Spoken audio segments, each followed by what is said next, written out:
Hello everyone. इस video में हम लोग केस स्टडी का एक अर्थमेटिक प्रोग्रेशन पे बेस्ड क्वेश्चन कर रहे हैं क्लास 10th के लिए। और ये क्वेश्चन हमने सपोर्टिंग मटेरियल बुक में से लिया है। तो क्वेश्चन का स्टेटमेंट है, in the month of the April to June 2022 the export of passengers car from India increase by 26% in the corresponding quarter of 2021 to 22 as per a report.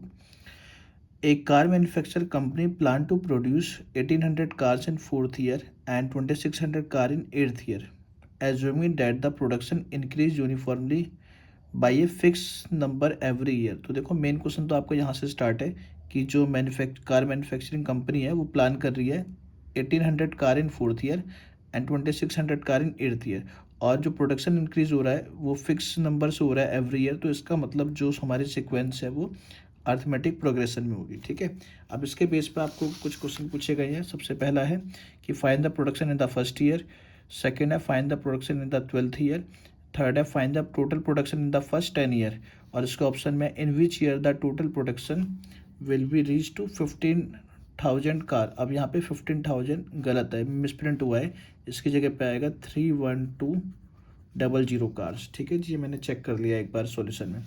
तो देखो अब इसमें डेटा लेते हैं। आपको फोर्थ टर्म कितनी दे रखी है 1800 और एट्थ टर्म कितनी दे रखी है 2600। ठीक है, तो देखो सॉल्यूशन। सबसे पहले since the production increase uniformly by fix number of every year, इसका मतलब number of car manufacture in year will form in AP। ठीक है, अब फोर्थ टर्म है 1800 और फोर्थ टर्म का मतलब an का फॉर्मूला क्या होता है, an इज इक्वल टू होता है a प्लस का n-1d। तो इसलिए a4 हो गया a प्लस का 4-1 मतलब 3d इज इक्वल टू 1800।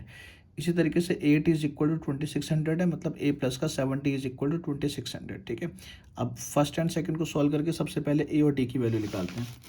तो देखो इसको माइनस करेंगे तो a से कैंसिल आउट, 3 - 7 माइनस का 4d, 1800 माइनस 2600 माइनस का 800, डी आ गया 800 अपॉन में 4 मतलब 200।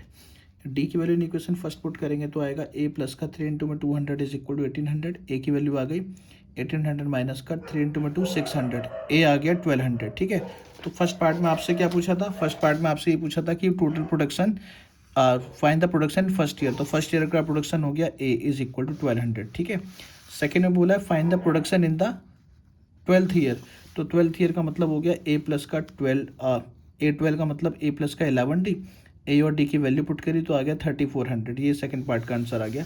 थर्ड में बोला find the total production, total production मतलब S10 निकालना पड़ेगा 10 ईयर के लिए, तो S10 हो गया, तो S10 हो गया 10/2 ब्रैकेट में 2a प्लस 10-1d। ए और डी की वैल्यू पुट करी, इसको सिंप्लीफाई किया 21,000 आ गया। तो मतलब पहले 10 सालों में कितना 21,000 कार्स का प्रोडक्शन हुआ है। उसके बाद अब ऑप्शन वाला कि in which year the production total production reach to 31,200 cars, कितने सालों में टोटल प्रोडक्शन इतना हो जाएगा। तो मतलब आपको अब एस एन दे रखा है, तो हमने बोल दिया let an year production will reach to 31200। ठीक है, तो एस एन हो गया 31200। एस एन का फॉर्मूला होता है n/2 ब्रैकेट में 2a plus n-1d is equal to 31200। ठीक है, अब उसके बाद यहाँ पे ए और डी की वैल्यू पुट कर दी। यहाँ से हमने यहाँ पे आ गया 2400, यहाँ पे आ गया 200, यहाँ से 200 कॉमन लेंगे तो यहाँ पे बचेगा 12 और यहाँ पे n-1। अब 2 से इसको काटेंगे आएगा 100 इन 2 जीरो से, इन 2 जीरो को काटेंगे यहाँ पे आएगा 312। ठीक है, अब ये 12 प्लस का n-1 मतलब n प्लस का 11 हो गया, n के अंदर मल्टीप्लाई करेंगे तो आएगा n² प्लस का 11n माइनस का 312 इज इक्वल टू 0। 312 के फैक्टर होंगे 2 इंटू में 2 इंटू में 2 इंटू में 3 इंटू में 13।